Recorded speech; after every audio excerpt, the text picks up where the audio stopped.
সংগঠিত অপরাপর গণহত্যা ও মানবতা বিরোধী অপরাধের বিচারের নিশ্চয়তা চায়। বিচার চলাকালীন আওয়ামী লীগের নিবন্ধন বাতিল করতে হবে এবং এই মাফিয়া গোষ্ঠীর রাজনীতিতে ফেরানোর যে কোনো প্রচেষ্টাকে এনসিপি প্রতিহত করার অঙ্গীকার ব্যক্ত করছে। সংশ্লিষ্ট সকল পক্ষকে মনে রাখতে হবে, আওয়ামী লীগ কোনো গণতান্ত্রিক ও রাজনৈতিক দল নয়, বরং এটি একটি ফ্যাসিবাদী দল। নির্বাচনে ভোটের মাধ্যমে আওয়ামী লীগের পরাজয় ঘটেনি।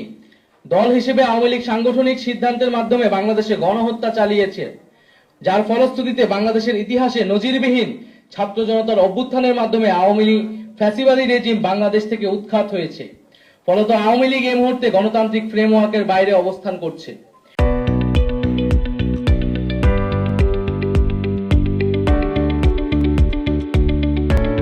বিচার অনিষ্পন্ন রেখে আওয়ামী লীগকে নির্বাচনে অংশগ্রহণ করতে দেওয়ার যে কোনো ধরনের আলোচনা ও প্রস্তাব এনসিপি দৃঢ়তার সাথে প্রত্যাখ্যান করে।